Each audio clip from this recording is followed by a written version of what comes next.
Will be the Ideals of Sri Ramakrishna, Sri Sarada Devi, and Swami Vivekananda, a look at the early years of the movement. We have 3 speakers.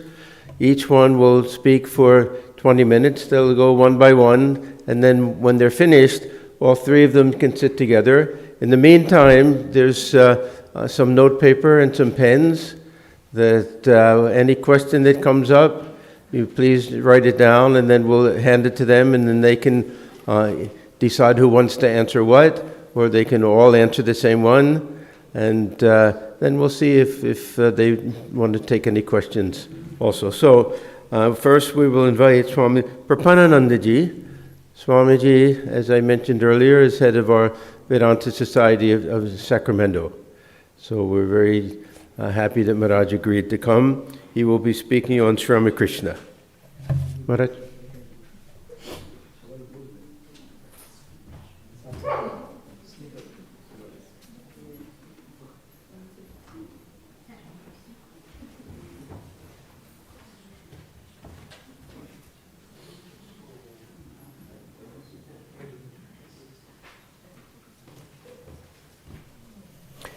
Each speaker will speak for 20 minutes, so that'll give us 1 full hour, then there'll be a half hour for questions.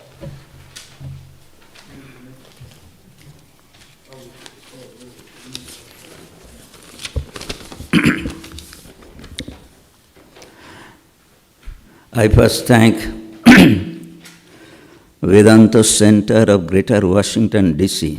for kindly inviting me on this beautiful occasion, and also Swami Atmagnanananda, and definitely Swami Sarvadhanamji Maharaj, other devotees and monks. Thank you very much. I was reminded while watching the celebrations, one incident that I had the occasion of witnessing long back, that means in 1979. It was the occasion of dedication of the new temple in Rajkot. I was in Rajkot at that time, and it was also around Ram Navami. The day of the dedication was just the next day of Ram Navami. So many people actually question, why did not have the celebration on Ram Navami? But the Pandits say that the occasion of dedication of a temple is more auspicious on the next day of Ram Navami. So I particularly remembered that. That was the occasion of the dedication of the new temple and also Golden Jubilee of the center.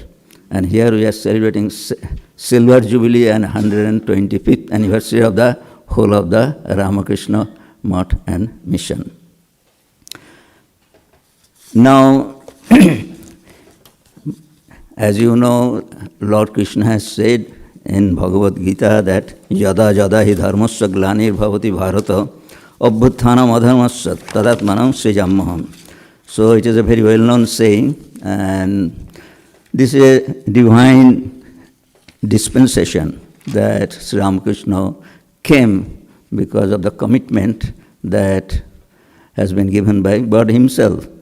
So he incarnated because it was a necessity of the time. And this, for ordinary person, it is very difficult to figure out what was the necessity and how actually it is being fulfilled. But definitely those who are in the, those who are scripturally educated, or those who know scriptures and different aspects of incarnationhood, they say at that time, that means when Sri Ramakrishna was born and lived, during that time itself, it was anticipated that he is a person who has come because of that commitment that has been, that I said. So Sri Ramakrishna, as you know, was born, and he came to Dakshineshwar Kali temple, became, had the realization of, had the vision of Mother Kali, then practiced a lot of spiritual practices. Then actually he started what in our today's language we are preaching. Preaching means Sri Ramakrishna himself did not want that, but he was ordained by, according to him, by Divine Mother, to share his spiritual knowledge because people were suffering. Sri Ramakrishna himself, as such, did not have any notion that he is an incarnation of God, except on one occasion we see that he had committed to Swami Vivekananda that who was Ram and who was Krishna in the ancient time has come as an Ramakrishna this time. And throughout his life he never actually claimed that. And during his life, if we look to the establishment of the Ramakrishna order, we see we have to start from the establishment of the Baranagar Math that actually happened after his passing away. So it so happened that Sri Ramakrishna passed on and the young devotees who were following him, they thought that they will have to go back, but the devotees, householder devotees told that, well, if you just make a monastery, then we shall be able to go there and we can have satsang, as it is called in today's language. So in that way, the first monastery was established at Baranagar Math. And that happened after 2 months after Sri Ramakrishna's passing away. And after that, Swami Vivekananda gathered the young disciples of Sri Ramakrishna, whom Sri Ramakrishna has marked already to become monks. And there are incidents by which they are marked to be monks, as we know that Sri Ramakrishna once distributed ochre robe and Rudrakshmala to some young devotees. They were the first residents of what is called monks of the order. And at that time, they did not have the vows, and ultimately they went to the Atpur. There Swami Vivekananda inspired them, and then in front of the fire, they make the commitment that they will become monk. And ultimately, after returning to Kolkata in Baranagar Math, they formally took the vow of monasticism. And after that, they started doing intense spiritual practices, and some devotees, sympathetic devotees actually, sustained them by paying the rent and providing food, but that was a very hard time that they had to pass. Some of the monastic disciples actually scattered away. That means after some time they thought that we should go for pilgrimage and do intense spiritual practice. In that way, they went away.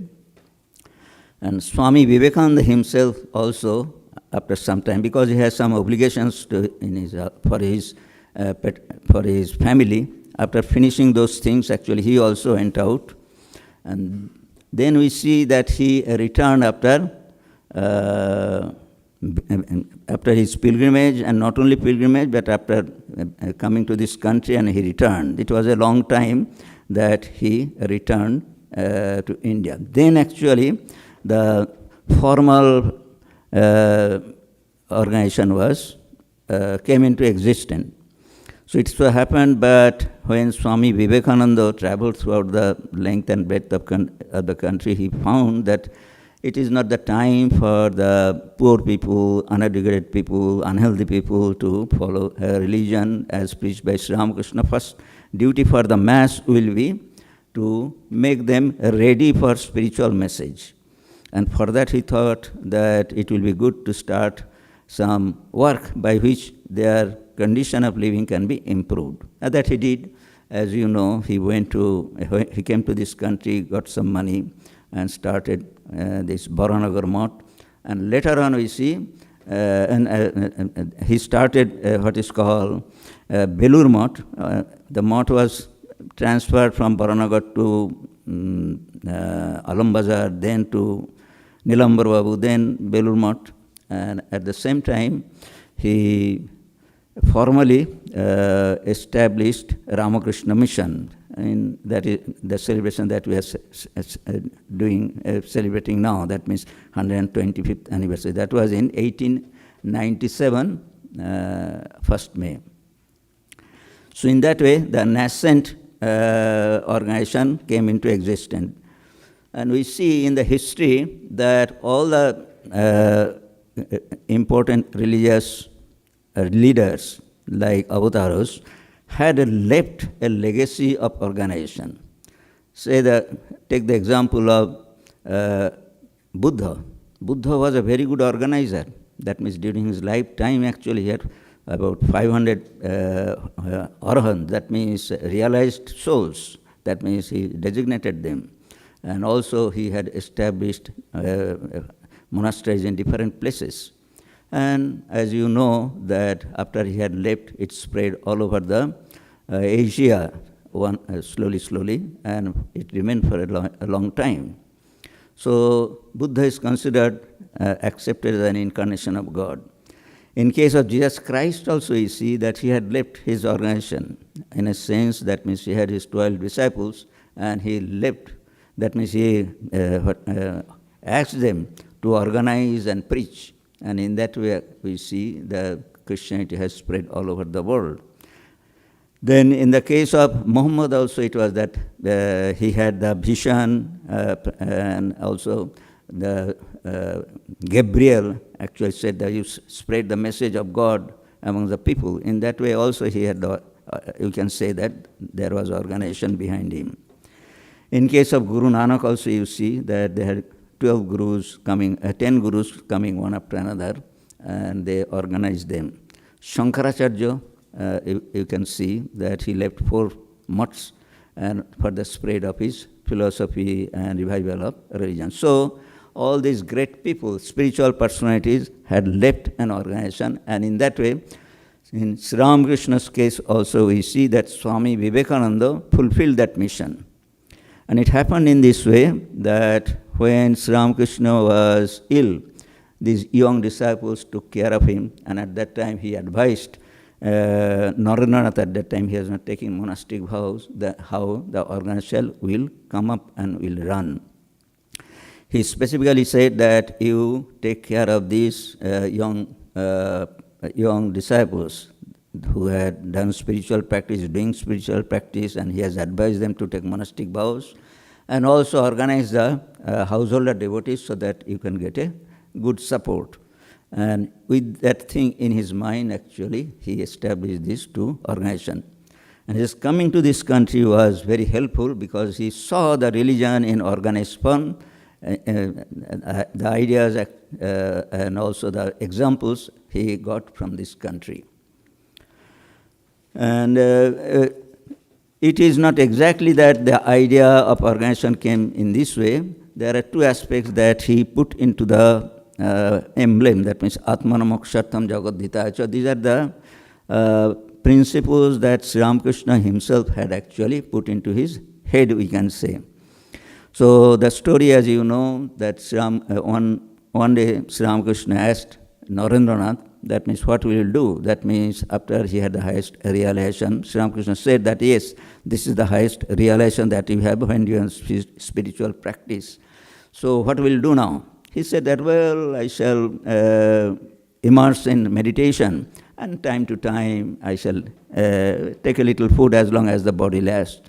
Then Sri Ramakrishna actually asked him not to do that, but to share his spiritual knowledge that he has got, and also he has left to the people, because people are suffering. And another aspect also is there, which Swami Vivekananda translated into action, was that one day Sri Ramakrishna has asked that what is the principle of Vaishnavas? That means Name Ruchi Jivedaya Vaishnav Seva, as you know, that means take the name of Lord. That means you should, what is called, take the delight in taking the name of Lord. And then Vaishnav Seva, then take care of the devotees who are followers. And also Jivedaya. Jivedaya, that means be kind to all beings. And Sri Ramakrishna, as you know, corrected him, saying that Shiva Gana Jiva Shiva. And that was the seed of Swami Vivekananda's doing good to others, which is the second part of the principle. And another principle that you can see in the emblem is that Sri Ramakrishna has a wealth of spiritual knowledge and experience, and in today's language probably first-hand verification. That means he practiced different branches of religion and different branches of Hinduism, And in that way, he became a master of those things, or became an authority to say that yes, all religions lead to the same goal. And not only that, on the paths that are in the Hindu religion, they actually lead to the same goal. In that way, he synthesized all the branches of practices and also synthesized the different religion also. It is very well known, and Sri Ramakrishna has said that today means in present day, the practice of amongst the practice of different paths, the best is to what is called Gnano Mishra Bhakti. That means have some knowledge. That means apply your knowledge. At least you can say it is a sort of common sense that you need to apply while practicing spirituality. And definitely at the same time taking the name of God, repetition of God, and practice of devotion. These two, when combined together, actually it makes the better path, which is really suitable for this age. Age means this and the circumstances in which actually we are living. And also definitely he has said that Karma Yoga is also important in this age, as he said that Nameruchi Jivedaya. Jivedaya is converted into Shivogana Jiva Shiva. That is also important because we have to do work. Without work actually we cannot sustain ourselves. And that work, if it can be converted into spirituality, he said that do your duties and keeping your mind to God, just like a maid servant. That means maid servant works in a master's house, but her mind remains in her family. So in that way, he advised to follow the spiritual practice in this age. Then in this way, we see that Sri Ramakrishna is the beginning of our organization. Without Sri Ramakrishna, actually, today this organization would not have been existed. That is, there is no doubt about it. And Swami Vivekananda was instrumental in giving the shape of this organization. And in the preliminary stage, we see that the organization, the Sri Ramakrishna's teachings were all scattered, but picking up the particular teachings which will be suitable for this age, that Swami Vivekananda did very nicely, and that is why we are still subsisting, because it has come true that it was a necessity of the time, which Sri Ramakrishna pointed out. That is why actually this organization is continuing. If you compare with other not exactly religion, but other teachers, you will find that after some time, definitely, even Swami Vivekananda has said that Sri Ramakrishna's message will remain alive probably for 1,000 years or 1,500 years. That is the nature of the history. And probably after some time, as Swami Vivekananda has said, probably it will be like that. But the point is that to figure out the necessity of the age and what will be the teaching, that many spiritual teachers were there, Brahma Samaj, as you know, Arya Samaj, you know, and in that way many religious movement came, but they did not really sustain themselves. The reason is that they were not appropriate of the time. For some time it was okay, it satisfied probably a group of people, but it could not really sustain themselves for a long time. So this is the genius of Sri Ramakrishna, and we can say genius means it is a sort of what is called, it is the blessing of Sri Ramakrishna that we have come to this age, and also got the actual, found the real path which can lead us to the goal of self-realization. So with this, a few words, I conclude my talk. Thank you very much.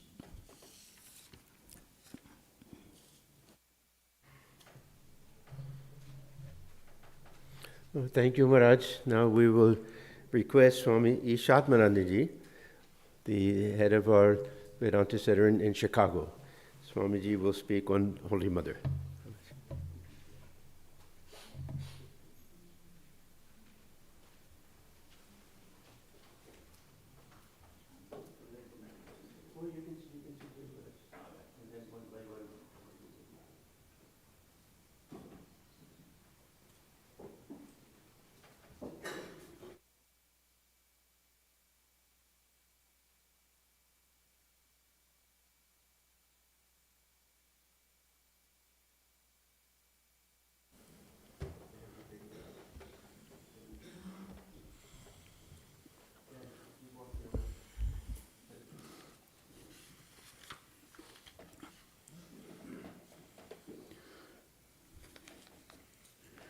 Yathagne Dahika Shakti Ramakrishne Sthita hiya Sarva Vidya Sarupam Tam Saradam Pranamamyaham Saradam Pranamamyaham.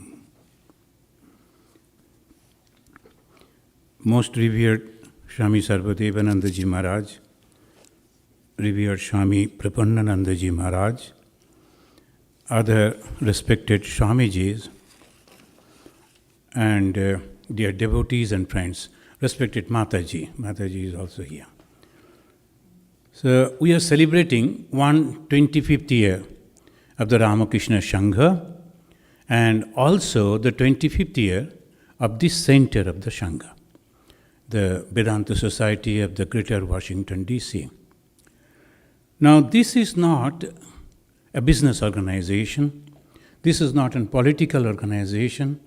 This is not a cultural organization also. This is a spiritual organization. And what is this spiritual organization? That it has a distinct thing to do, to perform, to practice and to perform. And that's to make people aware about their divinity. That is the greatest thing that this organization is doing. To make people aware about their divinity that is already in them, and not only that, helping them to manifest that. That is the work of the organization. Now, friends, today is a morning. Our revered Swami Sarada Devi ji did the Puja, and the Ram Navami is a great day for the Hindus. And you know, in the Ramayana, when the Rama was going in exile for 14 years, then naturally he asked his wife Sita, that you stay back over here, and I will come back again. The Sita told, no, as a wife, I must follow you. Because that is the dharma of the wife. The saha dharmini, now your dharma as a husband to keep the words of your father, to keep the promise of your father. And for that you have chosen to go into the forest in exile. It is my dharma also to follow you. And then she was giving the argument, I won't enter into that, there's a long conversation. And she told, what type of husband you are that you cannot protect me in the forest? Yeah, you're a Kshatriya, then you must protect me. That is the first duty of the husband. So she followed. Then afterwards, when she entered, the Rama visited one of the rishis' ashrama, and I have forgotten the Shutikshna, it may be the name of the rishi, and Anushuva, the wife of the rishi. Then the Anushuva was a Brahmavadini. This is the point we should remember, that she was a Brahmavadini. In those days, in the Ramachandra age means after the Satya Yuga, this Treta Yuga.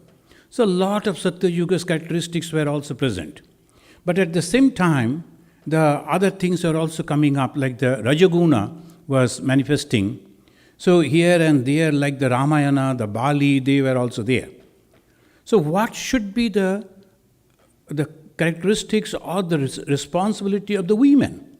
At the time of the Satya Yuga, majority of the women, they dedicated themselves to discover the truths. So Brahmavadini, majority of them, not all, majority of them. Now, at the time of the Sri Ramachandra, that was not necessary. So it was asked that the women should become the grihini and sahadharmini. That is the responsibility was coming on them. This Anushuva asked Ma Sita, you have done a real correct thing, that following your husband. Sahadharmini is like this. We are Brahmavadinis. We have practiced austerity, but for you it is not necessary. You should wear all the jewelries and good clothes and also take care of your husband and the family. So that was the responsibility was coming down. Why I'm mentioning this, I will come to this afterwards when we start talking about Ma Sarada Devi. So this, in the Rama Navami, we are remembering that from the Brahmavadini, now the responsibility of the women, it became the Sahadharmini and Grihini. Swami Vivekananda established this Math, this Ramakrishna organization in 1897, exactly 150 years. And that Satya Yuga and Treta Yuga and all this changed, came the Kali Yuga. But Bhagavan Sri Ramakrishna is the God himself. What he is doing in the Kali Yuga? Swami Vivekananda said, with the advent, with the day Sri Ramakrishna was born, the Supreme God was born in the form of Sri Ramakrishna, Satya Yuga started again. So Satya, Treta, Dwapar is Krishna's time, Kali, and now the Kali is end. Now Sri Ramakrishna, again the God, and Satya Yuga had started. Will you believe that we are the ushers of the Satya Yuga? Truly. When you understand this, you will feel, we are not just coming over here, cooking some food, distributing, eating, and doing some bhajan and going. No. We are ushering the Satya Yuga. And that Swami Vivekananda said the day he was born, from that day. What is the characteristics of Kali Yuga? Mithya. Falsehood. What is the characteristics of Kali Yuga? The love for the physical joy. So all those bad things. So this is the characteristics of Kali Yuga. What Sri Ramakrishna said from the beginning of his life, he said, he who has hold the Satya is lying on the lap of the God, and practicing truthfulness is the austerity of the Kali Yuga. The Satya, Satya, Satya. I could give everything, Bhagavan Sri Ramakrishna said, I could give everything to Mother, but not the Satya. The Satya is the characteristics of the Satya Yuga. And Sri Ramakrishna is imbibing that, asking us. And not only that, he said, each and every human should become God. The God realization is the goal of human life. And not a small thing. So we should go to heaven, we should practice little truth, and not much of criticism, etc., etc. Good life, not like that. You have to become God. God realization is the goal of every human life. And for that, he himself tried, and not only that, he made an army of divine people. That is all the 16 that you see, the direct disciples of Sri Ramakrishna. He prepared them. And who helped them? In this work, in his mission, Ma Sarada Devi. She was married at the age of 16, but she came to Sri Ramakrishna, to her in-laws' house, we can say, at the age of 18. This long 12 years, she was going on remembering the face of Sri Ramakrishna. Constantly remembering Sri Ramakrishna. What a nice person. People used to tell so many things about Sri Ramakrishna. He has become mad, he has gone this and that. Ma Sarada Devi constantly, that little girl, at that age, up to 18, 12 long years, constantly remembering God, Sri Ramakrishna, purified her mind and body and soul.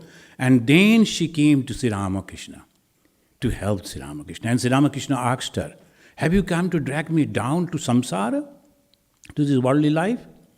She said, no, I have come here to support your cause, support your mission, not to follow you. She never said, I have come here to follow you. She said, I have come here to support your cause. That means she was having the quality, that confidence. And what is that? Dharma Pratishtha. Why the avatara comes? To establish the religion. And this religion, and she came to support that. The Satya Yuga started with this.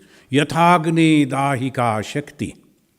As the burning capacity, burning power of the fire, they are inseparable. So the Sri Ramakrishna and Ma Sharadamani Devi. Both of them, they started practicing this. What? How to develop the divinity within every human being. We won't go to all details. Majority of you, most of you have read the biography of Sri Ramakrishna Ma Sharada. If you have not read the biography of Ma Sharada, you must read. Particularly the book that has been written by Swami Gambiranandaji, the excellent way he has described. This Ma Sharadamani Devi, she is helping all ordinary people. And slowly, slowly they are getting back their confidences. And what is this truth? What is this religion? What is this divinity? It's nothing but love and unselfishness. What is this divinity? As Jesus said, I always quote, the blessed are those who are pure in heart, for they shall see God. What is that purity? What is that divinity? Nothing but love and unselfishness. We have love within us, but we use that love only for kith and kin, a small group. My family, my country, my linguistic group, like that. When it breaks and embraces each and everyone, that is the divine love. And unselfishness we are having. We share. You give the donations. That's unselfishness. Your hard-earned money, you are giving it. Unselfishness, but in a little group. When that goes to each and everyone, anywhere, anyone, if I can help, I will help. Without discriminating anything. That is divinity. And that was taught by the Sri Ramakrishna Ma Sharada. And slowly, slowly this group came. And once Sri Ramakrishna, when the mother came and to inside the room of the Sri Ramakrishna, she was cleaning something, arranging something, because so many devotees used to visit the small room of Dakshineshwar.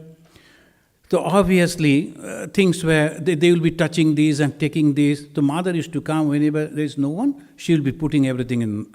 And Sri Ramakrishna was lying on the bed and following what the mother is doing. That was not the habit of Sri Ramakrishna. Watching him, the mother understood that he wants to say something and something serious. So she told, do you like to say something? Then Sri Ramakrishna said, should I do only? Won't you do anything? The mother said, I am a lady, I am a woman. What can I do? No, you have to do, and you will do much more than me. And that is the introduction. What is that? Motherhood of God. The Ma Sharadamani Devi is the primal power of God. And the primal power, the Maya Shakti, that binds. But here, exactly opposite. Sri Ramachandra came, his Shakti, Sita, followed Sri Ramakrishna, but she didn't do much directly. Sri Krishna, that also, she was only inside and never came out to help. But for the Bhagavan Sri Ramakrishna, this is a very difficult fight, because we are fighting against the Kalki avatar. We are fighting against this Kali Yuga. There's so much of attachment to this body. The people are mad. When you go through the pages of the newspapers, and sometimes you listen, so right from the top down to bottom, whole society, as if rotten. They can't think anything else. Even sometimes the people, educated people, they will be writing trashes against the pure life of Sri Ramakrishna, Swami Vivekananda, like that. And they will be feeling proud of it. And recently one book has come, that leader and the worthless person. And she is educated, that person is educated, and they are writing because they cannot think of anything else of this. As they say, mind cannot go above the navel level. That is the problem. So they always think and judge in that way. This is the fight. This is a very difficult thing. And here the God and his God's power, both are now helping to fight against the Kali Yuga. We have to come out. How they did? They made fast the soldiers of Satya, that is spearheading Swami Vivekananda, all these great Swamis. Then another group, that is the devotees group. As the Swami was speaking about that, Bhagavan Sri Ramakrishna when he was very sick in Kashipur Uddanbati, the organization he was forming there. And he said, why the throat problem, that the cancer was there, and why this? Because Karon ache, in Bengali he said, it has a cause. Why? The ordinary people who come for something to get the benefit from out of the spiritual people, they will all go away. Most of the people, they go to the religious people to get different type of things. Though I am not getting this job, please help me. Or the problem, arthritis problem, please help me. All these things goes on. But all those people will go away. Only those who are sincere, they will be there. So a group of dedicated young people were there. They were serving Bhagavan Sri Ramakrishna. And a householder group, they came, they started helping them from outside. The Sangha was created over there. And Bhagavan Sri Ramakrishna, he himself gave the ochre clothes to the direct disciples. So they became the sannyasi. And they will be in the front line to fight against the Kali Yuga. Because their life will be pure, completely free from any desire. That is the purity. What is the purity? It's not Ganga water or Jordan water. The purity means no desire for the worldly things. No desire. And that purity they were showing in their own life. This wonderful, the 16 and the householder devotees were helping them. Ma Sarada Devi, she was helping them. And after the passing away of Bhagavan Sri Ramakrishna, how she did? Again, continuous tapasya. Without tapasya, without spiritual practice, no power comes. If you read the mythologies, all the Asuras, they also practice tapasya. But when they get the blessings, they use it for wrong purposes. Then they become Asuras. And if otherwise the same type of blessings they get, but they will be using it for a wrong purpose. Now here we find the Mat Sarada Devi doing the tapasya, purifying. And after that, with that pure mind, she is praying to the God in Bodh Gaya. Seeing that the Buddhist monastery, she told Thakur, my children are all wandering here and there. They don't have any place to lay their head on. They don't have place to eat. Why don't you make something like this, a monastery, where they will be there and householder devotees will come, give them the support, and they will also take the teachings and go back to the society. So mother prayed, and she told, because of the prayer, Naren could do. And how the Naren did? Naren awakened the consciousness of the people of India. They were under the subjugation of in the beginning is the Sultanates, and then afterwards the Britishers. In long 700, 800 years, they lost all their originality. We can imagine. Sometimes I make the fun that I heard somewhere, because of the foreign things, Britishers entered into our brain that all the foreign things are good. Anything that is Indian are bad. So one lady was having some trouble in the eye. Her husband took her to the doctor. The doctor, after examining, told, oh, nothing, no problem. A foreign particle is in the eye, I will remove it. But what was the reaction? She jumped up. Oh, foreign particle? And you are going to remove it? No. Let the foreign particle. So, there's so much of love for the foreign things. So this they injected, that is the problem.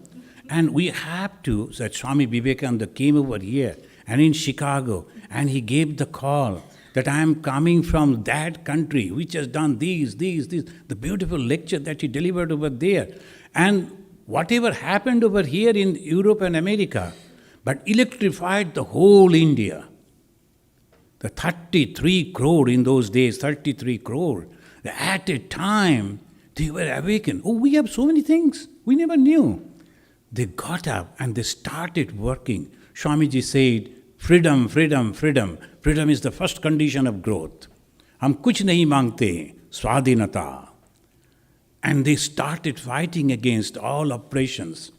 The ladies who were behind the curtains, in the life of Bhagavan Sri Ramakrishna, even in that village, the people used to boast, the parents, father used to boast, the girls and my wife and the children, they are in such a condition, even the sun cannot see them. So they used to feel that way. All our ladies are protected. But here, all they started coming out, because Swamiji said, and then they started fighting against the Britishers.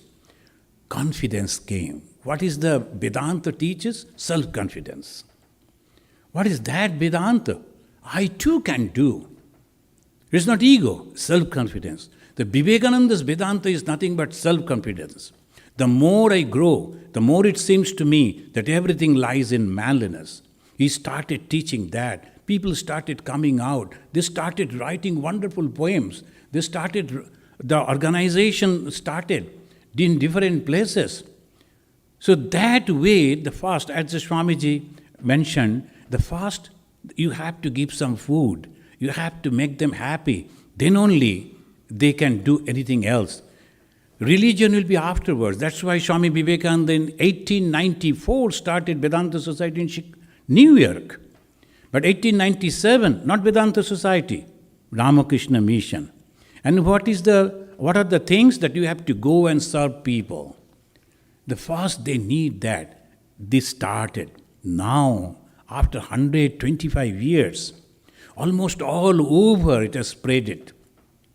I met one gentleman in Abu Dhabi. So, he's a sheikh.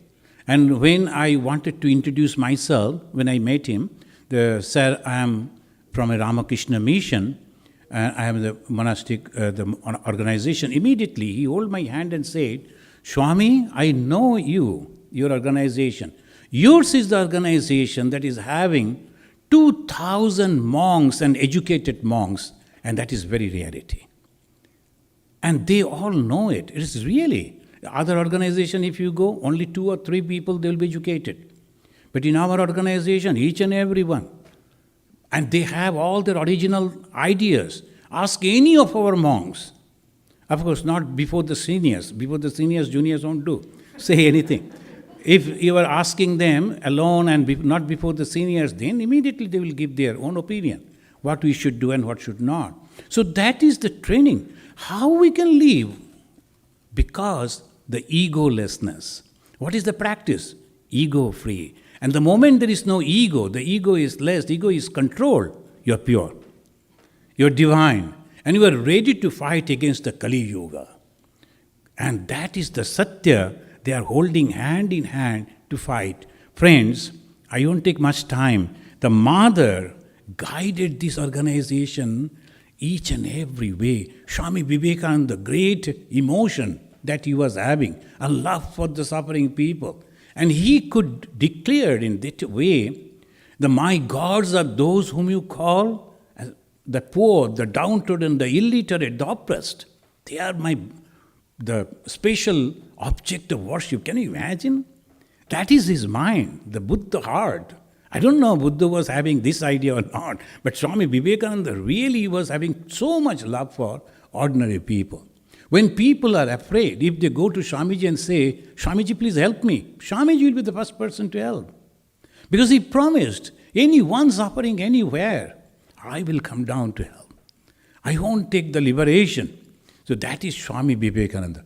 And he decided to sell out that plot of land after such the great problem he purchased, a Belur Math property. Because there was some problem in Calcutta, the plague was there, and he told that we will live under the trees, we are sannyasis, we need money to serve them, sell. It is mother again, calm and composed. And she first told, and that is called the electric shock that she gave. Noreen, how can you sell it? It doesn't belong to you. And Noreen was shocked. If you read that, he's telling, yes. It doesn't belong to me. I have given it to Rakal. I have given it to organization. Who am I? The mother gave the electric shock. So his emotion was controlled. Then she told, Shall Ramakrishna mission will be completed just only after serving the plague? That's all. And future, nothing. Swamiji realized that's true, and that is the mother. That's why Swamiji said, Sangha Janani. Can you imagine? In a monastery, a lady, she is the leader, and she is our Janani, the mother. And each and everyone going to her, and forget about others. Swami Vivekananda. I think I should conclude. No, what is the timing? I don't know. I started with then I am very poor in mathematics, so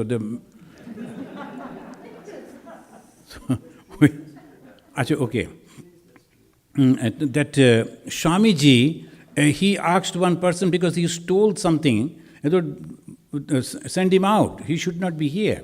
He used to the helping hands in the Belur Math, and he went to Mother. There's a very famous story.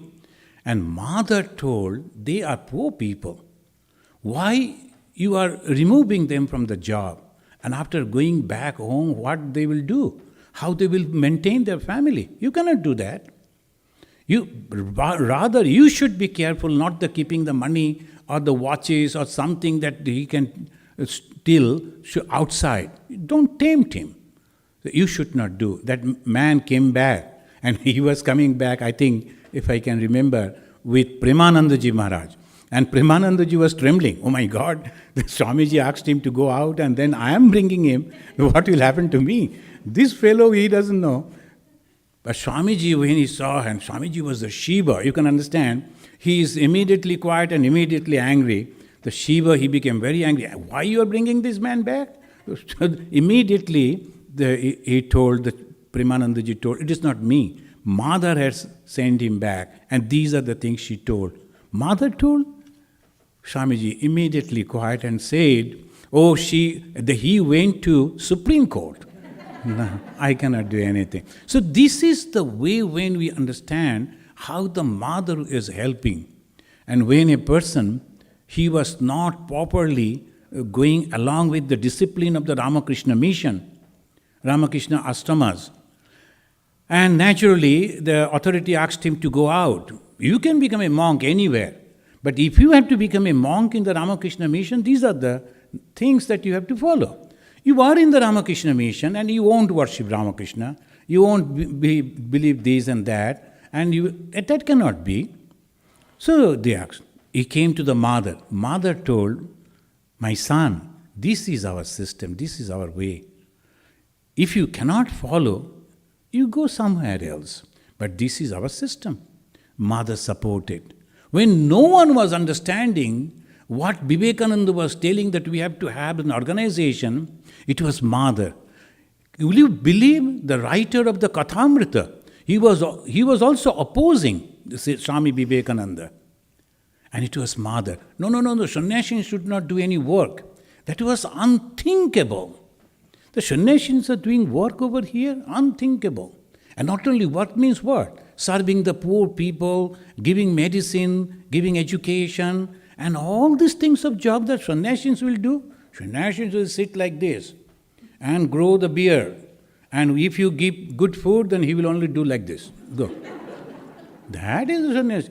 If you go to North India, you will find the sannyasin sitting like this.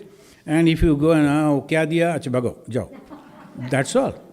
And here the sannyasins are going and serving. It is not. Everyone was wondering. It is Ma Sarada Devi supported. Each and every step Mother supported. And she is the Sangha Janani.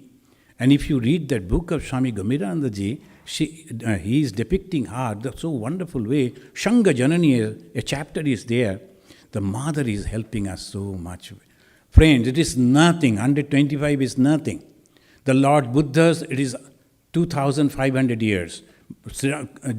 Jesus, 2,000 years. And ours only 125. Without the support of any political party, without the support of any rich person of business houses, only the ordinaries, the devotees, how much they give? 100, 500, 1,000, that much donations we get. And still we are going on spreading everywhere. And now it is your responsibility because you have to usher the Satya Yuga. How? By purifying yourself and then helping others to become purified. Atmana moksha, jagat hita. That is the goal. Thank you very much. Jai Ma.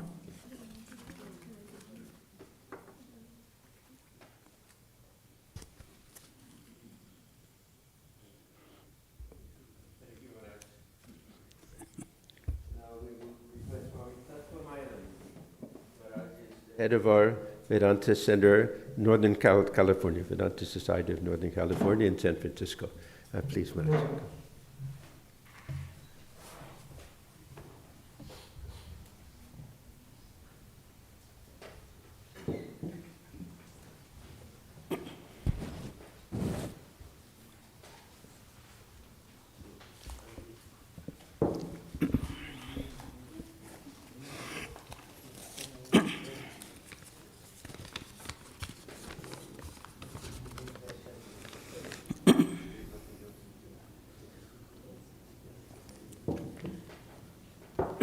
My pranams to all the senior Swamijis and Matajis and friends and well-wishers of this ashram. The topic in front of me was partly covered by my previous speaker. I am much obliged to Swami Isatmanandaji, but I have to do my duty now. Now, if you want to understand Swami Vivekananda's place in the history of Indian monasticism, you have to get an idea of the evolution of Indian monasticism right from 6th century BC to 19th century. 24 centuries, 2,400 years of monastic tradition and its evolution. That's what we see in front of us. At the early part, we find Buddha standing in 6th century BC, and then Shankaracharya in 8th century AD, and Swami Vivekananda, of course, Sri Ramakrishna and Mother all together in 19th century. Now, all of them, in their own way, rediscovered and reinvented Indian monasticism. Buddha, of course, he started new dispensation, but according to many historians, Buddhism as a distinct dispensation did not originate till about 80 years after his passing away, a few years after the first Buddhist council that took place in Rajagriha. There is a time when all the Tripitaka, Sutta Pitaka, Vinaya Pitaka, Abhidhamma Pitaka were formed. The codification of the Pali literature, which became the cradle, the canonical literature of the Hinayana Buddhism, Sautrantika, Vaibhashya, Vijnanavada, Shunyavada. Now, and then 8th century Shankaracharya. Actually, if you have Vedanta today, it is thanks to Shankaracharya. You know what this man did? Maybe the most wonderful, touching and moving summary of Shankaracharya's contribution is found in the greatest Western disciple, in her writings and words, Sister Nivedita. He writes in the Web of Indian Life. He was a personality rolled into one. Berard, Aquinas, Augustine, and St. Francis of Assisi, Ignatius Loyola, all together, 10 monastic orders. In contrast, Ignatius Loyola's one monastic order, and of which Puri Sampradaya is the one that we belong to. Todapuri was a member of one of the 10 monastic orders that Shankaracharya founded. And then the Shanmata Sthavana, Panchadevata Puja, the evolution of Hindu pantheon. Today we are worshipping Shiva, Vishnu, Devi, all because Shankaracharya wrote this Adityambigam Vishnum Gananadham Maheswaram Pancha Yajnaparo Nityam Grahastha Pancha Pujayet. The entire Vedic pantheon was reorganized into 5 deities.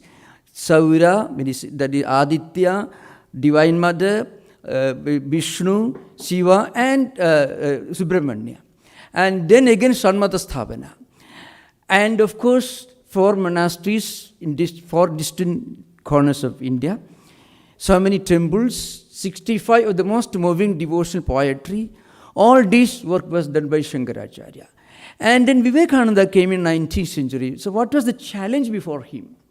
On the one hand, he had this role of continuing this ancient monastic tradition. It's something very interesting. You know, in Indian tradition, if you disown your own roots, you cease to exist. That's an important thing. Swami Vivekananda, in one of his most moving writings and talks, that is paper on Hinduism, one of the 6 lectures in the Parliament of Religion, he says, any religious tradition in India which disowns its own roots, its own parampara, its own ancient tradition, slowly it falls and disappears. You know, suppose a huge branch of a tree falls, some of the leaves will last for many months perhaps, but eventually the branch will have to wither away. Now, Swami Vivekananda's challenge was this. On the one hand, he had to reinvent, rediscover and reorient our ancient monastic tradition, Puri Sampradaya. At the same time, he had to give it a new vigor, a new orientation. The old monastic ideals of austerity, love of learning, and missionary zeal. These are 3 monastic principles that Swamiji Swamiji put into India's, especially Ramakrishna Mission's monastic symbol and idealism. That is austerity, love of learning the ancient scriptures, and the monastic seal.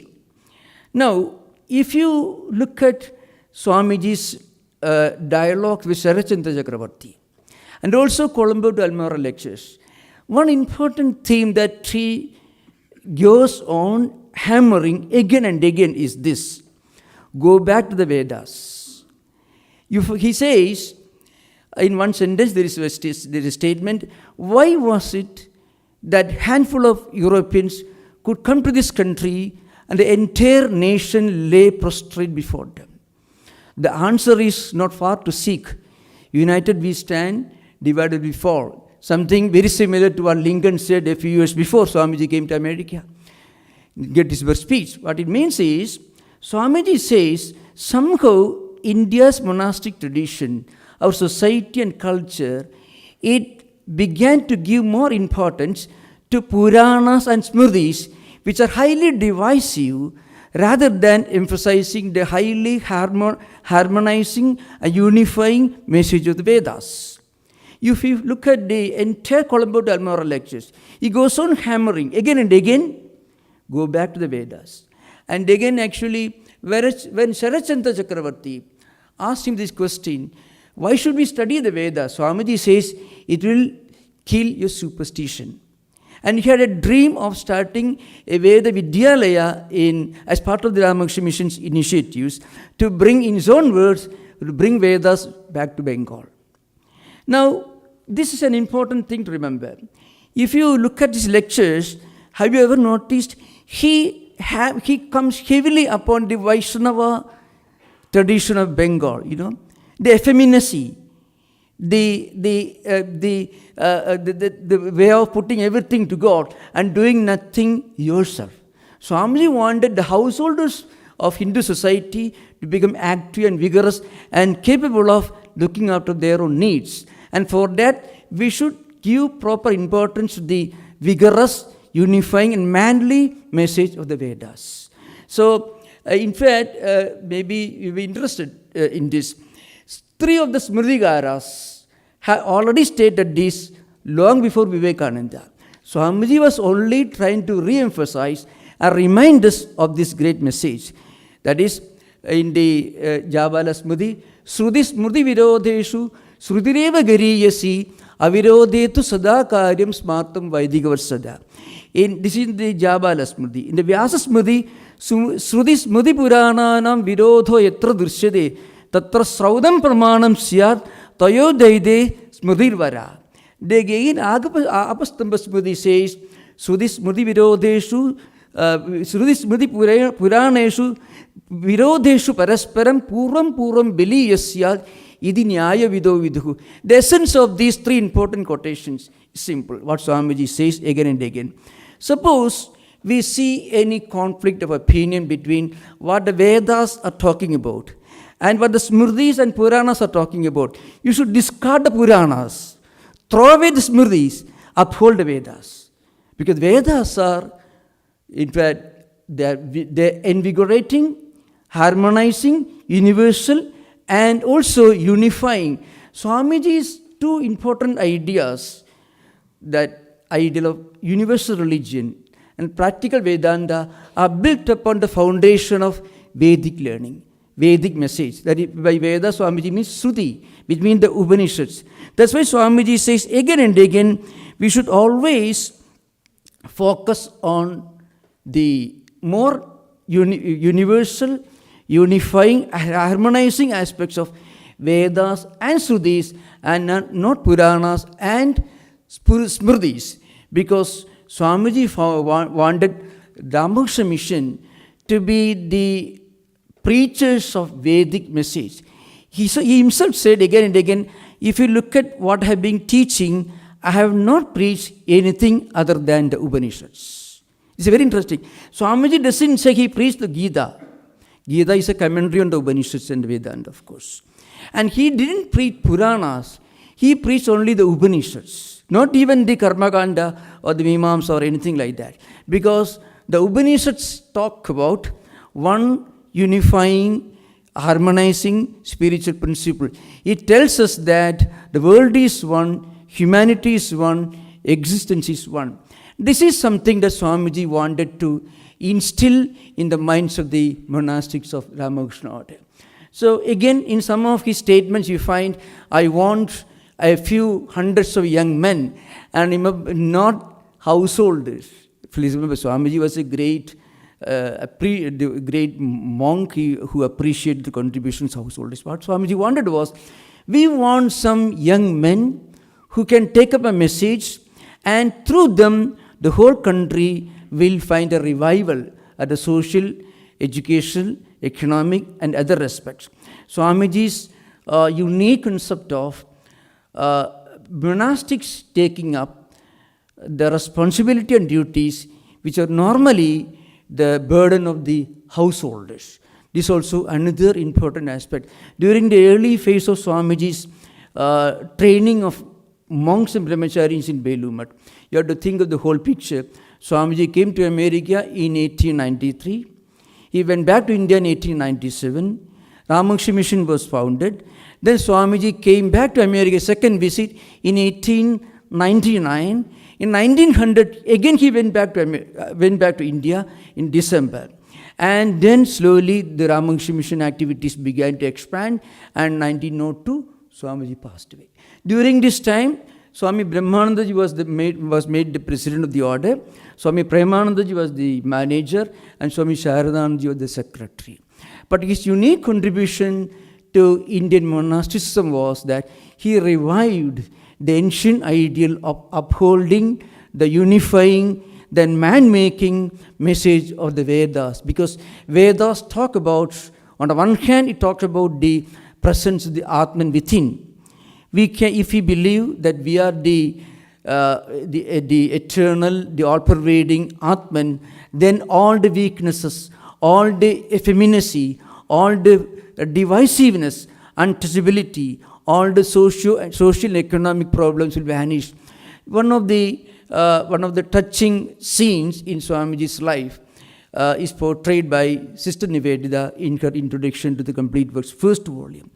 She talks about 3 pictures of Mother India flashing through Swamiji's mind as he was moving from place to place, Colombo to Almora lectures. Even before going to America, from 1886 to 1893, Swamiji was wandering all over India as a wandering monk. 3 pictures of India. One, the great ancient India. And then the next, the present condition. The country that has lost its freedom.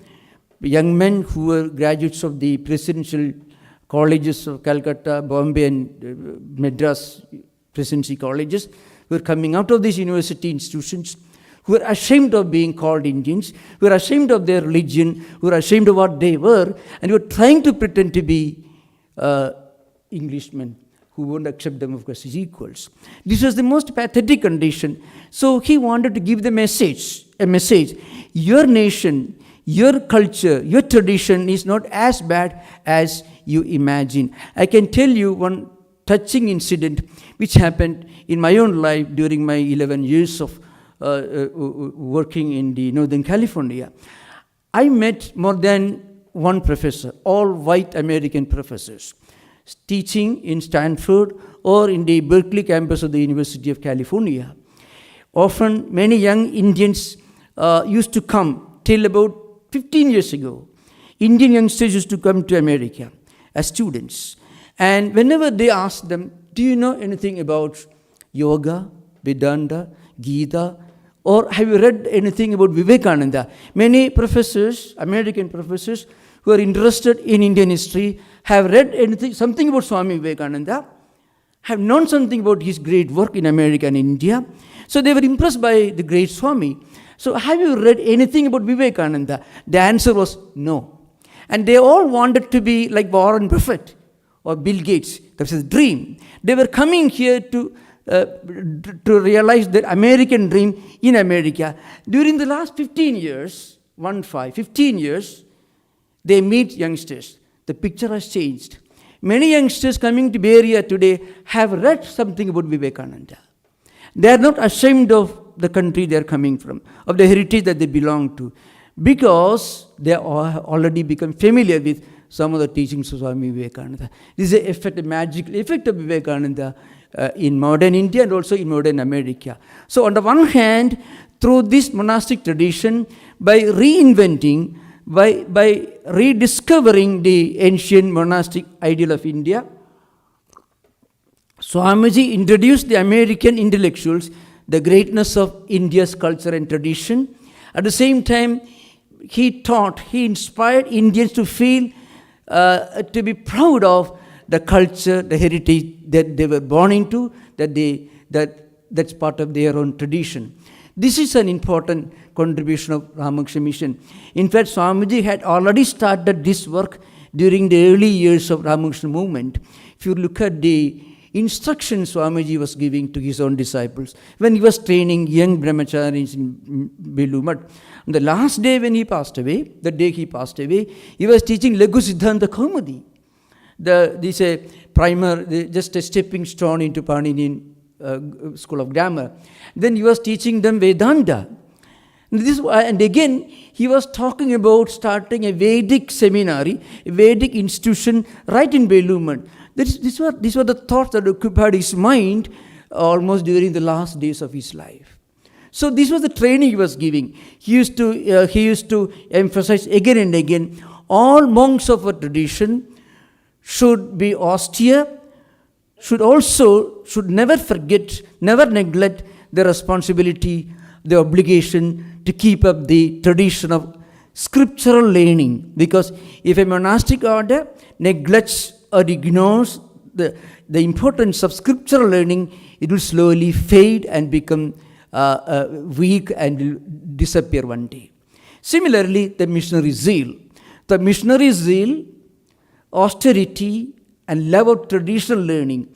Swamiji revolutionized Indian monasticism by teaching the monks of Ramakrishna order to teach not only scripture learning, but also secular learning, hygiene, science, mathematics, and so on. That's why he wanted education institutions to be started all over India.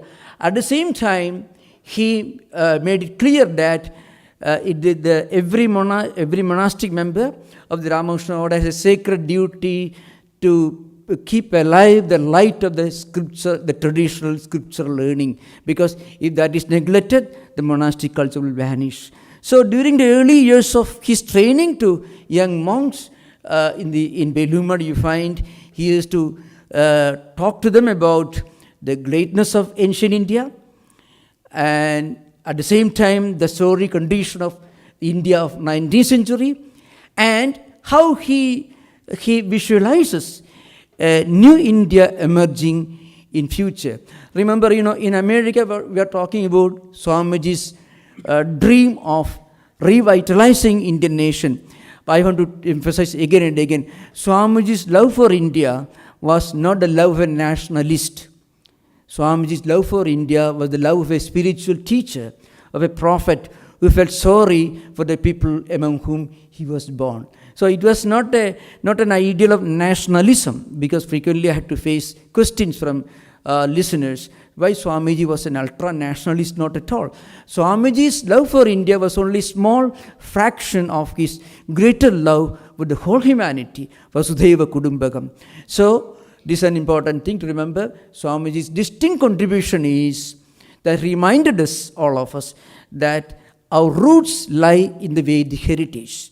Because Vedas give us a message and a teaching which is universal. That's the Vedic teachings, the rock foundation of this concept of universal religion, and also practical Vedanta.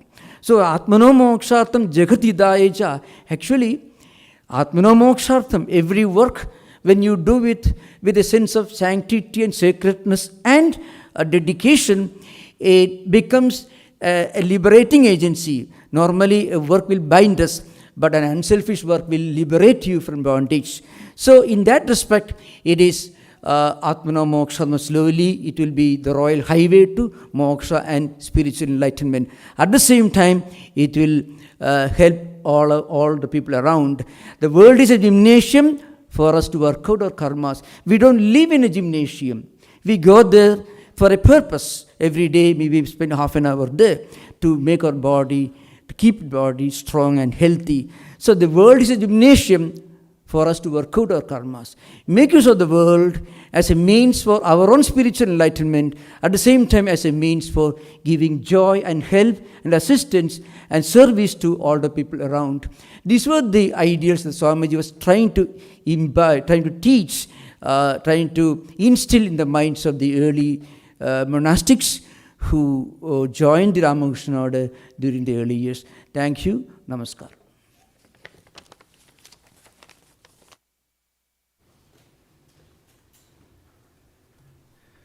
Our thanks to all of our Swamijis. They were all very beautiful, thoughtful talks. And we have a good number of questions. What we'll do is leave it up to all of you. If you want to take one of the questions, or if you want to have discussion among yourselves, if there's one you feel is more appropriate for one speaker, if you want to have a rebuttal against each other, a difference of opinion, then you're free to do all of these things. And we won't be too constrained by time. We're planning on having a half hour. We can still have a half hour. We ran over a little bit, but not too bad. So don't feel too rushed. And if there's still questions, after this, all we have is tea and coffee break. So. You can better read out the questions from there. That will be, and you can control also. You may, let me see. You may want to be able to study them. Let me see.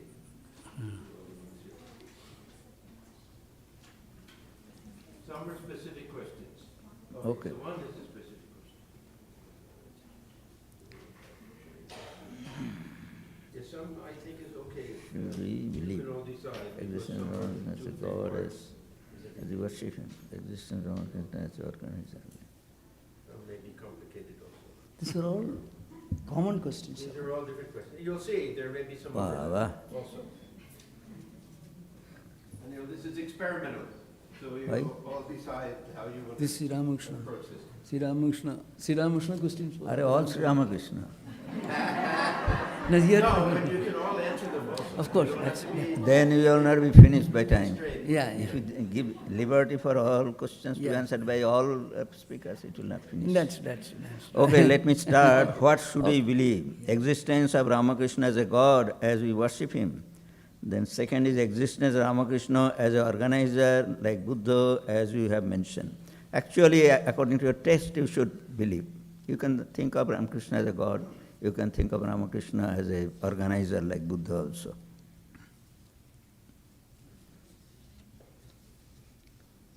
The others can also answer this question if they have their own. I am saying that if you do that, then actually time will be. Start now.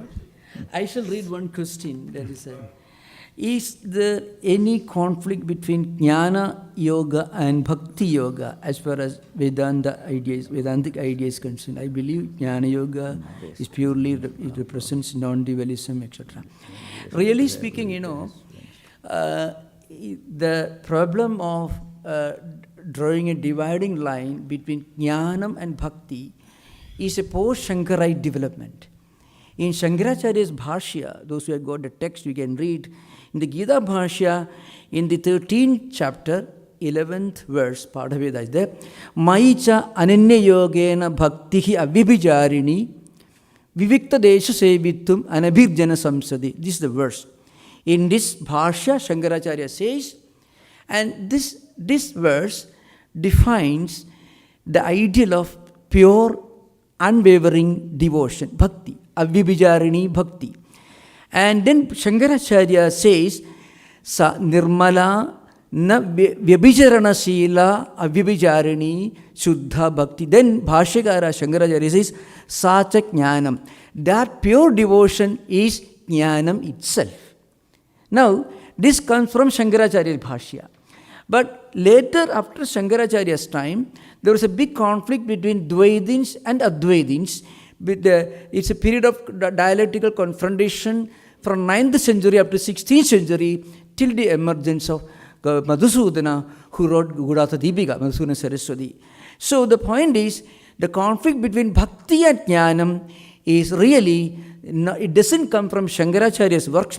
It is a post-Shankarite development which happened during the conflict between Dvaitins and Advaitins. Remember, Totapuri made fun of Sri Ramakrishna. Are you making chapatis? Shankaracharya was making chapati all his life.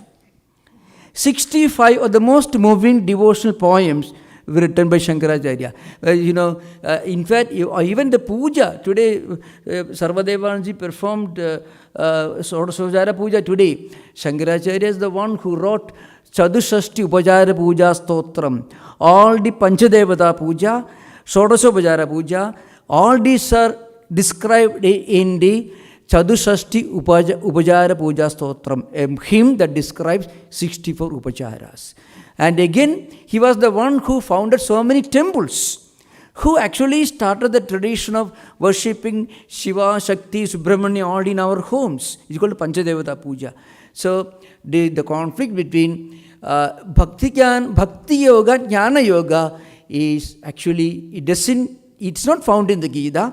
It is not found in Shankaracharya's Advaitic commentaries. It is found only in the dialectical works like Sureshwara's Vashivarthigam and Sikhasha's Khandana Khandagadya, and then again Dvaitins like Vadirada, Jayatirtha, Vaditirtha, and Nyayamrita, that is Vyasatirtha's dialectical works. It is not actually part of mainstream Bhakti Advaita.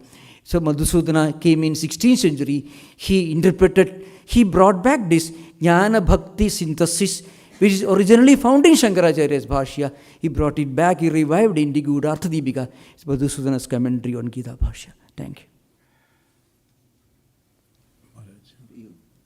It is second. It is written that second. Here it is. As it writes to the second speaker, and it is me. And my name is so difficult, people don't like to pronounce. He is telling that Sri Ramakrishna, Sri Ramakrishna Shatta Yuga, but we see all around Kali Yuga. This is the beginning, when the night is terribly dark and the sun is rising. That particular moment it is very dark. Now the Satya Yuga dawned, only 125 years we can say, it is now working. So obviously the darkness of the Kali Yuga is so prominent over here. It will go.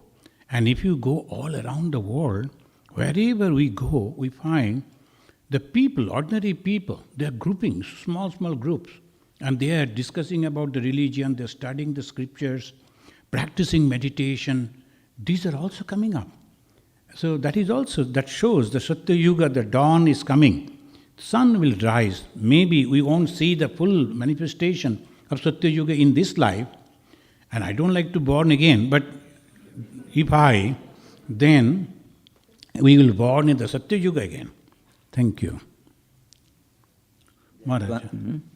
There is one question. According to Ramakrishna, Holy Mother, Swami Vivekananda, what is the best mood, bhava, or relationship to have with an aspirant's chosen ideal when practicing bhakti? Actually, this is a very, what is called, question which we are trying to impress upon that best, nothing like best. It depends upon the individual. That means the teachers will tell this is the way it will be most suitable for you. So in that way, actually, one needs to practice. That is my opinion. If you want to answer. According to Ramakrishna, Holy Mother, Swami Vivekananda, what is the best mood, bhava, or relationship to have a spiritual aspirant chosen? Actually, when practicing bhakti, bhakti jnana synthesis is the most ideal. Actually, in real life, you cannot be an exclusive bhakta. See, if you read the gospel, you find one practicing Advaitin came to the Dakshineshwar temple. He was an Avadhuta. Avadhuta is somebody who lives every day, every moment, is practicing, is living in Advaita. He took a bath in the Ganga, did not wipe off the water, stood in front of the deity and started chanting a holy hymn dedicated to Divine Mother Bhavatarini, and the whole temple shook. That's what we find in the Gospel of Sri Ramakrishna. So a real jnani, when a real jnani turns his attention to bhakti, that bhakti also reaches the supreme, the highest, most sublime level. So highest bhakti, highest jnanam are the same. So in actual life, what Swami Vivekananda himself recommended, jnanam, bhakti, karma, this samannaya, this synthesis is the ideal for everyone. This all. I would say, yeah. Hello, I would say this bhava means he wants to know that the conditions that we are having, like the santana bhava, etc. Bhagavan Sri Ramakrishna taught us, that in traditionally there are 5 bhavas. You can have the relation with the God, but Sri Ramakrishna is teaching us santana bhava, the bhava of a son or a child. The child never cares where he is going or where she is going. It is the care of the mother. Mother and the father, they will go and see. Today morning I was sitting outside when the puja was going on. 2 little boy and girl, brother and sisters, they were playing over there. Their mother constantly coming out and seeing whether they are all right or not. They don't care. So if we take that bhava, that father and the mother, Thakur is our father, Ma Sarada is our mother, I don't know whether I have to do japa or not, meditate or not, this or that or not. They will take care of it. But only thing, the child sometimes will come and see the mother is sitting here. Then only they are free. So that faith should be there. My mother, my Thakur and my Ma is sitting over here. So they will take care of me. Complete confidence. I am the child and Thakur and Ma are my parents. That will save everything. Oh, so much of japa, so much of meditation, who will do? Only I am your children and you have to take care of me. That Thakur himself is teaching, isn't it? I am your child and you have to take care of me. That much. Thank you.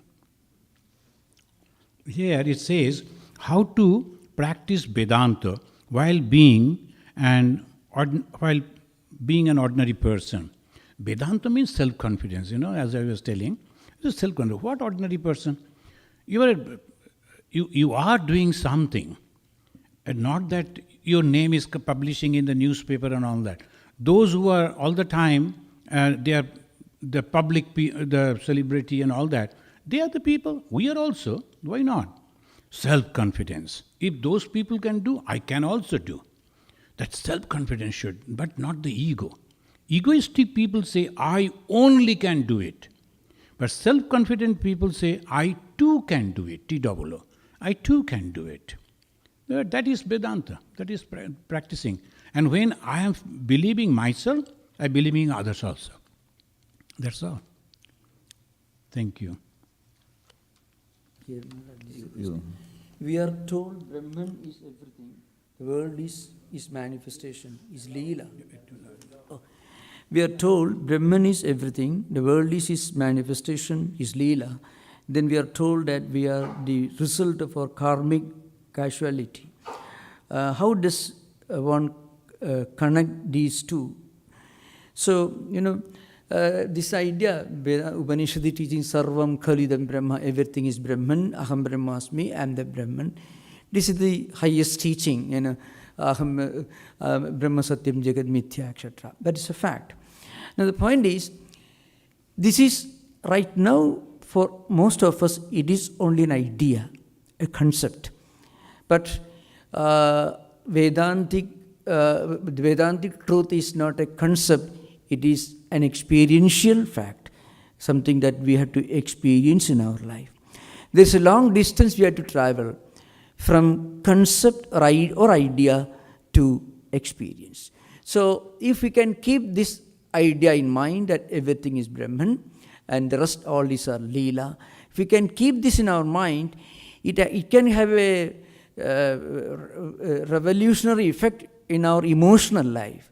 Suppose you have a problem, you have lost your job, you're looking for a new job, and if you can think, well, Leela means something that changes all the time. Leela is a rough equivalent of Mithyatvam. Mithya or Maya means something that is not absolute existence nor absolute non-existence, because it's a fact for the time being, not eternal, non-eternal in that sense. So what it means is, the present state of our life, it is there, but then it is not permanent. So the condition of joblessness will change and you get a job again. Similarly, the condition of being employed also will change. You may lose your job. Again, you'll get another job. So all these are changing like two sides of the same coin. Once we keep this fact in our mind, it can become an emotional tool. It can become a psychological tool to heal many of our problems, unnecessary worries, anxieties and problems. Frequently we may know that this situation is not going to remain the same, but still we may not be able to cope with this problem in real life. So if we can keep in mind, everything in this world is impermanent. That's the real meaning of Mithyatur, Maya or Leela, whatever it is. It is impermanent, which means not absolutely real, but not absolutely unreal, impermanent. So this will help us to live in this world. That's why Sri Ramakrishna says, keep jnanam in your pocket somewhere, and when there's a problem, you can take it out. Because Brahman is only reality. That intellectual concept itself can have a healing effect in our emotional life, really speaking. This is the practical benefit of Advaita Vedanta. Pure Advaita is simple common sense. Advaita is nothing but Vedanta, simple common sense. Something that we know, but we may forget, or we may not be able to bring that Vedantic concept to the level of common sense or emotional intelligence. So Advaita or Vedanta is nothing but making use of what we actually know as a tool to take care of many of the problems we face in this world. Okay, thank you. So one of our Swamiji, he was giving a talk on Vedanta, and he was telling Sarvam Kaludam Brahma, everyone is nothing but that Brahman. Then someone raised a hand and told, suppose a burglar entered into my home, shall I worship him? Well, of course, by calling 911. So you have to be very practical. So if the thief has come, so what to do? Worshipping him by calling 911. So here, one question, how to train the mind? That is a long thing. So whole life you have to go on training the mind. Different systems are there, different yogic kriyas are there. So the thing is, training the mind means what? Suppose a student, they naturally, each and every one of us, we know, we don't like to study, but we like to read something else. We don't like to listen to the talk of the teacher, but we like to listen something else. That means we have to develop love for that, then automatically it will go. We are watching movie because we love movie, but we don't like to watch the puja because that love is not there. The moment the love will develop, mind will be trained. So we have to go on telling the mind, so this is a wonderful thing. Let us go and sit and meditate. We are going to see something light today. Like that, if you go on suggesting your mind and making your mind your friend, then no problem. The urdharet atmana atmanam na atma abasadayet. Atmaiva bandhuratma atmanastasya atmaiva chito atmanaha. So you have to make your mind your friend that way. Thank you. You like to comment anything on the Mahabharata? Another question. We say that Thakur Sri Ramakrishna Avatara Varishta. Could one of you make us understand how and why? There is a very good discussion is there about the Avatara Varishta, and Swami Gambhiranandaji, he made that analysis, why Avatara Varishta. Then one of the Matajis in the Sarada mission, she also wrote an article, the Avatara Varishta. You can read that. What is Avatara and how many avatars? And the 10 original avatars or the traditional avatars, we don't, not considering them, but avatara like that Jesus is an avatara, or our Chaitanya Mahaprabhu is an avatara, like that. If we look at the life of Bhagavan Sri Ramakrishna, he has taken care of each and everything. Chaitanya Mahaprabhu, only bhakti. Others, only one path. But if you look at Bhagavan Sri Ramakrishna's life, he is taking the care means sarva dharma sthapakastam. What is the dharma? Responsibility. As a son, as a daughter, we have the responsibility to our father and mother and the family. And that he performed. Sarva dharma, he as a husband taking responsibility of the wife. Before passing away, Sri Ramakrishna asking the mother, how much money you need to maintain. Can you imagine? As a husband, I must take care of my wife. His mother promised that some golden, what's called bangles will be given to you by my son. Kept the promise. So keeping the promise, Sri Ramakrishna did that. As a guru, he is excellent. And practicing all religious paths, it is impossible for anyone. So that he showed, practicing so many religious paths. And then he came out with that dictum, all paths are leading to the same goal. Friends, you will wonder that each and every one, they like to follow their own path. But now, he passed away 1886, 1892, 93, not even 10 years, the Parliament of Religion came up over here. And will you believe, I attended in last May 11th, 2022, the heartland of the Muslim. They organized, that is near the Kaaba, that Saudi Arabia, they organized a meeting of all religious meet. This is the first time, 1,500 years history, first time there. Recently, and from the Catholic, the Pope, they have also issued a statement, we have to consider the good things in the other religions also. Now people are all excited reading that. After 2,000 years, they're coming out. Now, all over America, people are very much coming to the Parliament of Religion. They are practicing like this. All Sri Ramakrishna. All paths are leading to the same goal. He is the living embodiment of Parliament of Religion. And that needs not only broad minds, but also a lot of realizations. That is present in Sri Ramakrishna. So, Avatara Varishta. Not belittling others, but he is unique in that way. Thank you. And there is another important thing that today you find very often we may, by mistake, we may limit Sri Ramakrishna's impact and his message to Ramakrishna mission. That is wrong. Sri Ramakrishna's impact and influence go far beyond Ramakrishna mission, beyond even the devotee community. So he can't go anywhere in the United States today, even except in some very isolated places. Even an enlightened Christian preacher will not dare to talk about religion in exclusivistic language. All others are devils. You're all Satans. We are only through religion. Even their own followers will rise and revolt against that kind of exclusivism. So there is an invisible opening up, a kind of universal outlook, an urge for something universal that is emerging everywhere, not only among Hindus or Indians, but everywhere in all traditions. Indirectly, it is an indirect impact of Sri Ramakrishna's message. They may not acknowledge it. They will not care to acknowledge it, but as a matter of fact, the very concept of this opening up, this urge for something universal, something more broadening, that all began with Sri Ramakrishna's advent.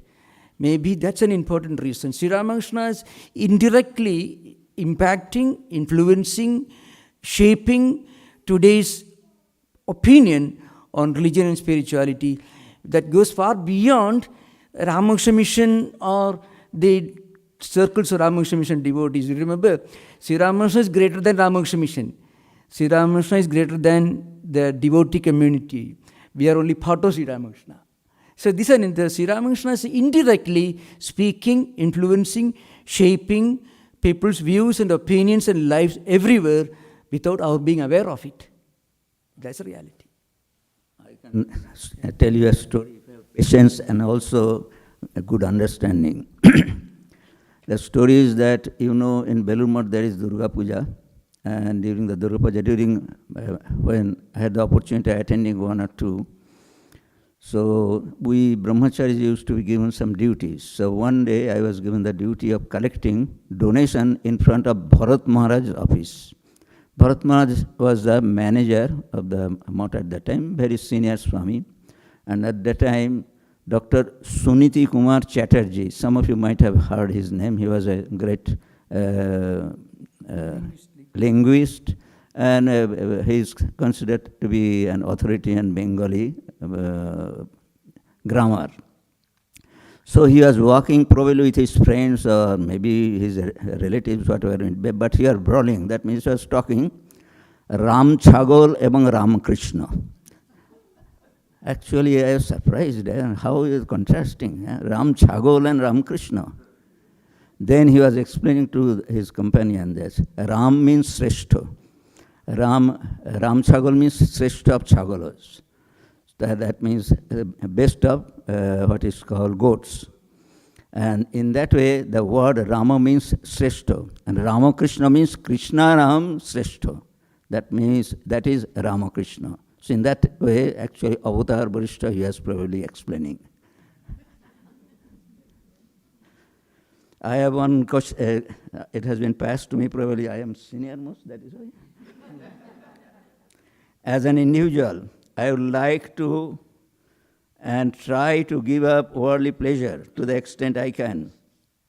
But if my husband wants to go around the world and enjoy life, what is my duty as a Sahodharmini? I think I can give you I have heard the story, but I do not know how far it is true. Mary Louise Burke? Mary Louise Burke actually has written the 6 volumes of Swami Vivekananda in the West. She had this problem. She came from very wealthy family, means that because of her husband or family. And it so happened that when she came to know about Ramakrishna Vivekananda, actually she had this, what is called, she had faced this situation. And ultimately she actually divorced and came to San Francisco and then worked for the Ramakrishna Vivekananda. So the person who has written, if you have the courage, do that. But being a, what is called, what may I say, as Swami probably, I don't take my advice, but take some professional advice also.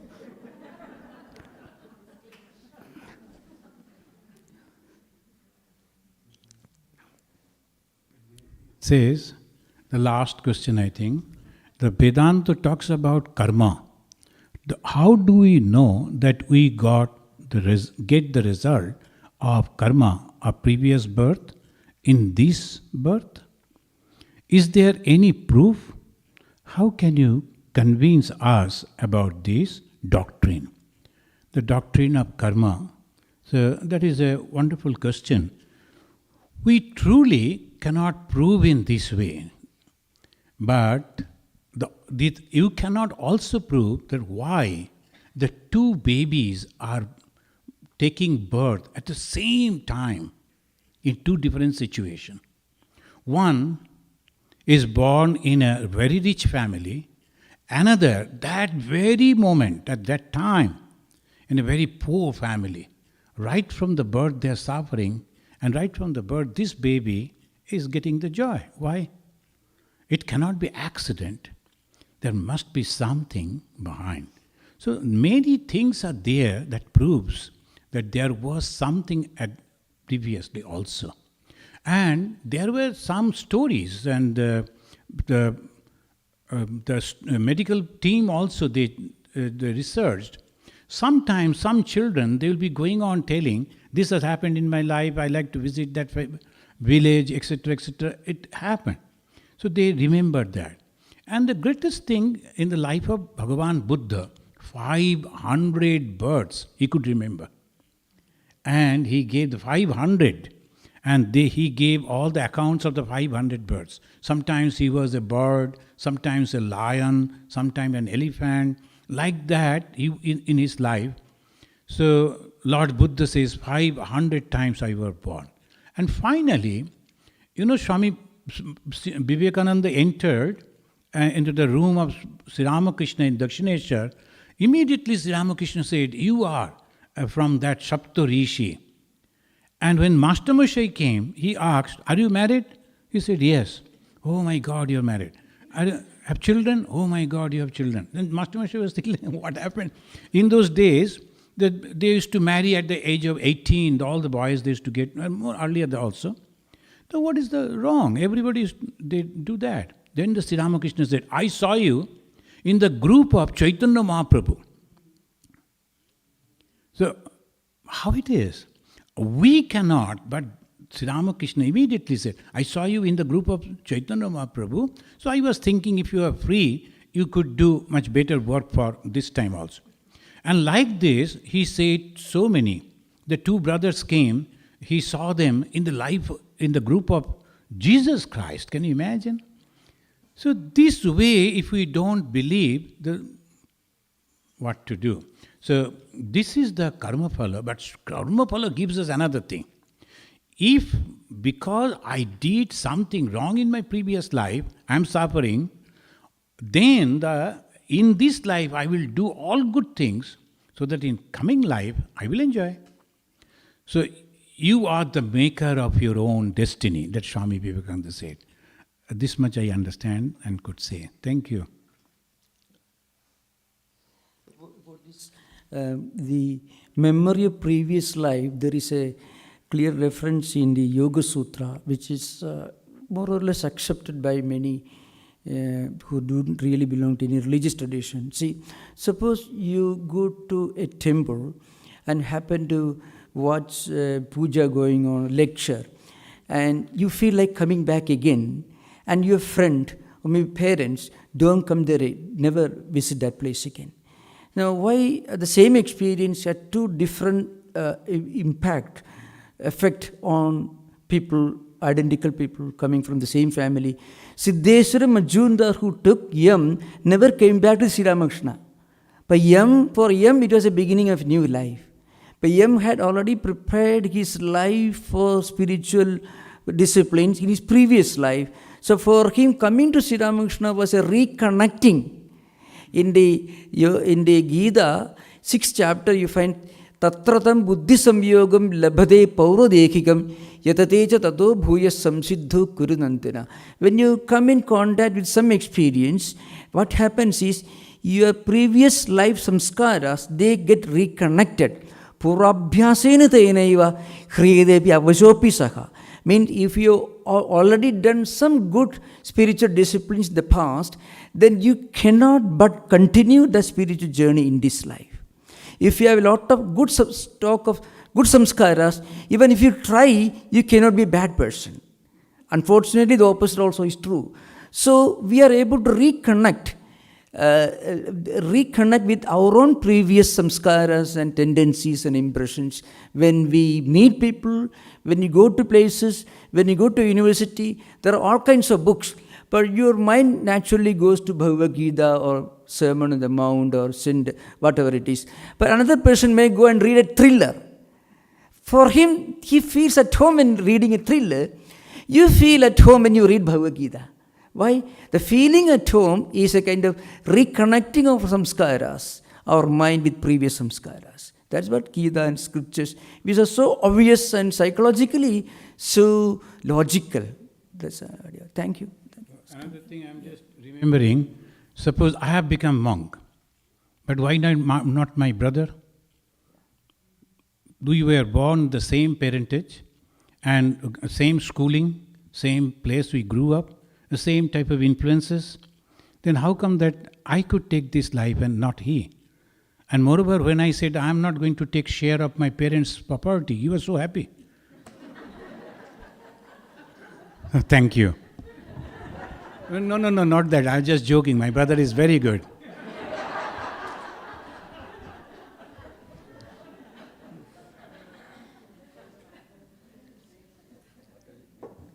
Much? Okay. So are you saying that always whatever we have done in our previous life, that will influence this life no matter how good work we do in this Mara, life? should I answer? Yeah, you can answer. Sure. What's the question? Sure. Can you repeat the question once more? Can you repeat that? I'm saying, Maharaj, that... Stand up. Yeah. I'm saying, Maharaj, that is it true that always whatever we have done in our previous life, that work will influence this life no matter how good work I do in this life or how it's been, controlled? So is it always previous life work will influence this life? Because we have seen many people whole life they have done. Yes, every action produces two types of result. One result is very obvious, visible. You give $100 to a person, he gets $100, well known, it's quite obvious. Another effect is, you feel, I have done something worthwhile. You feel a kind of inner relief. Now that remains in your mind, it becomes samskaras. And these samskaras are called karmasya samskaras. It means samskaras at the lower layers of the mental world, which can be spread over several life cycles. So, for some years, you may not feel the benefit of the blessings of some good previous samskaras. After some years, suddenly you come to Vedanta society, come to a temple, or read the Gospel of Sri Ramakrishna. Suddenly, it opens a new life for you, because it took some years for you to reconnect with your good samskaras in the past. But you already prepared yourself for that. That's why you are able to reconnect with it. That's the idea. Thank you. Very good, nice, lively discussion. So we thank everyone for the good questions and the good answers, and look forward to tomorrow. We'll have a second discussion panel group. Now, we have some nice snacks, tea and coffee in the basement. We invite everyone to go there. One other thing, we have some souvenir tote bags. Somebody has one, you can show it. Like this. Everyone, please take one. They're gifts from the center in honor of the Silver Jubilee year. So please take one with you before you go. Huh? Inside is nothing. Yeah. If we give you a bag and it's full, it's of no use. It has to be empty so you can put something in it. Huh? That's the idea. Huh? Nothing else. It is empty. It has to be empty. If we give you a suitcase, it should be empty so you can keep your clothes in it. That's the idea. Okay. So our thanks to our Swamijis and everyone, please. And if you can stay, then 6 o'clock Arati, 7 o'clock. Ramnam Sankirtam, and then we'll have dinner for everyone, and hope you can all come tomorrow also.